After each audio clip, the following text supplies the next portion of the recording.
Hello guys, good morning. Ay, tuturuan ko kayo kung paano tayo magluto ng kalabasa. O, ayan. Kung gusto nyo, ginataang kalabasa, pero pwede din takbet. Pero parang ang gugustuhin ko muna, ay parang munang ginataang kalabasa. O, ayan, nilagay na nga natin ang taba. Ito ay baboy na may taba na yan. Ayan. Ngayon, ilalagay na natin si ating sangkap. Pinaglahok-lahok ko na nga kasi ayan ay may bawang. May bawang ayan ay may bawang. Kaya lang pinagsama-sama ko na nga kasi nilagyan ko na rin ng luya at nilagyan ko rin ng kamatis. Basta't ay sama-sama na yan kasi sabay-sabay din naman siya maluluto. Ayan. O, ayan. Kailangan natin hanguin mabuti para ayan ay ating malutong mabuto ang ating si kamatis. Si kamatis daw ay kailangan daw ay malutong maluto. O, ayan.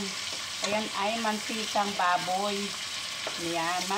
Baboy, pero meron na siyang mantika. Ganyan lang ang paggigisa ng ating kalabasa. Kung gusto nyo, ay pakbet, pwede rin. Pero parang ang gugustuhin ko muna, ay ginataan muna ng kalabasa ang aking gagawin. O, ayan. Kailangan natin muna iyang igisang mabuti.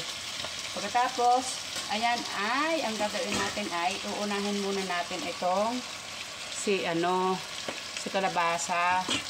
Yan naman ay ready to nahugasan ko na yan. Kaya ayan ay ready na. Ready na siyang ilagay. Di niya pag natuto ng kaunti ang ating si bawang sibuyas kamatis. At ayan na nga, pagka yung maigisang ganyan, eh syempre ilalagay mo na ang ating ba't yan napaibabo ko ito si ilalagay na natin yan unahin muna natin si sitaw. Nahulog na tuloy si kalabasa. Sitaw muna ating unahin. Ayan, ito ay kalabasa at saka si sitaw at saka si sweet potato. Sweet potato, ang tawag doon? Kamote. Kamote sa pakbit, diba? O, ayan. Kasi naman, isang araw lang kaluluto lang din namin ng may alamang. Kaya, kumbaga, parang gusto ko ginataan na lang muna. So, ayan. Gisa natin mabuti. At ayan nga. Ayan, nahulog na nga. Kailangan unahin muna natin yung sitaw. Ayan. Sitaw muna ating unahin. Igisa. Ayan. Tayo ay magluluto ng kalabasa. Ang ginataan. O, ayan. Kung gusto niya naman, pakbet, pwede rin. Kaso, ang muna uunahin niya ay ang ginataan na lang muna tayo. Ayan. Tapos, igisa natin niya mabuti. Kasi nga, pagka hinalo yan, ayan. Kailangan huluin natin mabuti yan.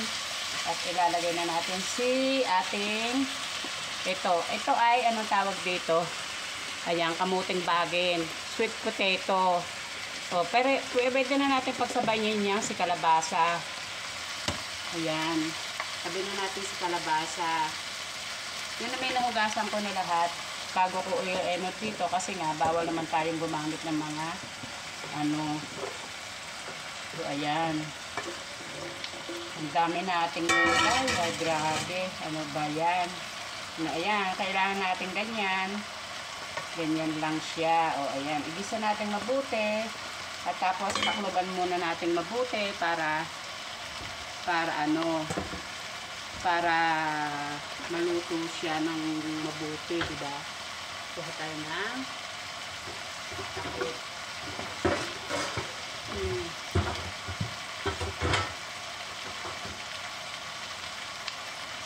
Ayan. Takloban muna natin yung muna para ma-steam yung kanyang, para maluto-luto ng konti. Ayan. Tapos, ito na nga ang ating susunod. O, ayan. Tapos maigisa natin yan. Kailangan nating luto-lutuin siya ng konti bago ito ilagay. Diba? Kailangan nating maluto-luto muna ng konti. Siguro, mga ilang minute lang, luto na yan. Ayan. Pakihintay nyo para alam nyo wala na tayong edit kasi pag ini-edit natin hindi nyo malalaman kung paano ang proseso, kaya ayaw ko na ng edit. O, ayan, ating ating tingnan at baka ano na, masunog naman. Yun yung i-check kasi baka masunog para mailagay na natin ang ating gata. So, diba? O, ayan. Kasi pagka, ano, kailangan na natin ilagay ang ating sigata para ano. Pero, pwede na natin dinilagay ito para ma-steam niya ang ano. Ito naman ay kung anong gusto nyo. Ayan na yung pampasarap. Ito naman asin. Ito naman garlic. Ito naman ay ano tawag dito? Black pepper. Yung anong tawag doon na paminta. Ayan. Ilagay na natin para ma-steam niya ang ano. Tapos ilagay na natin si ano. Kung gusto nyo, nilalagyan ko ito ng patis. O ayan ang patis. Ilagay ko na dito para hindi kayo mahirapan. O ayan. Para hindi tayo masulugan, ay ilagay na natin ang ating gata. Para hindi tayo masulugan. O ayan, diba? O ayan ang ating gata. Siguro mga 3 niyog kayo diyan sa atin sa Pilipinas. Eh ito, isang inyog lang to na nakaano na sa lata. Hindi ko na pinakita sa inyo ang tata kasi alam niyo naman baka tayo masabing tayo ay nagpo-promote. O ayan. At tapos pabulakan natin mabuti. At pagka yun ay bulak na, yung luto na, alam niyo naman pagkalutong-luto na, ito ay ating ilalagay. Ito. Pero unahin na natin itong sili. Alam mo naman ang sili, kailangan natin ilagay na si sili para ayan ay sarap. O, diba? O, ayan. O, ganyan lang ang pagluluto ng ating masarap na ating maya-maya haba at ako may ginagawa. Sandali na lang to. O, ayan. O, ayan. Tapos, ayan, ilang minuto na yan. Pagkatapos niya, medyo malambot na. Pag medyo malambot na, ayan, madali naman kasi maluto yan. Alam mo kung bakit madaling maluto? Kasi nga, malalambot na gulay yon. Ito, pagkatapos na yung ma-steam mo na siya, kailangan naman yung hindi masyadong lutong-luto para pagka yung kinain ay masarap, diba? Yan. Atin muna ditong ilagay ito. Lagay muna natin ito.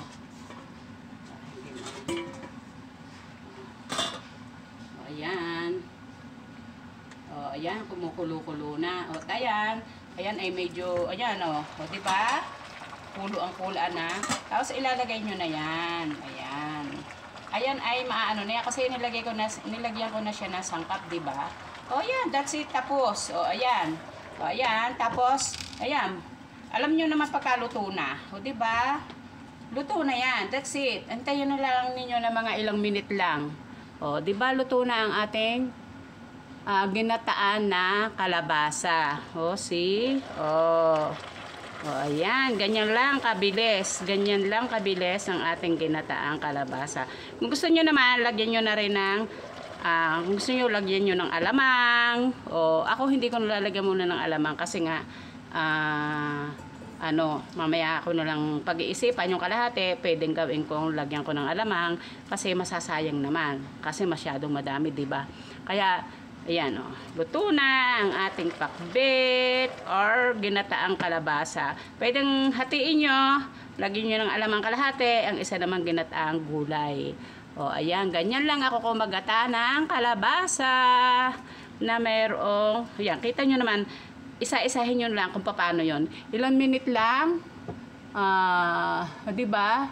Nayari na tayo naka 9 minutes pala tayo. Kaya thank you for watching. Bye-bye. O, luto na yan. Pwede na natin ahunin. Ahunin nyo naman ng mga 10 minutes. Luto na yan. Kaya thank you for watching. Bye. Oh.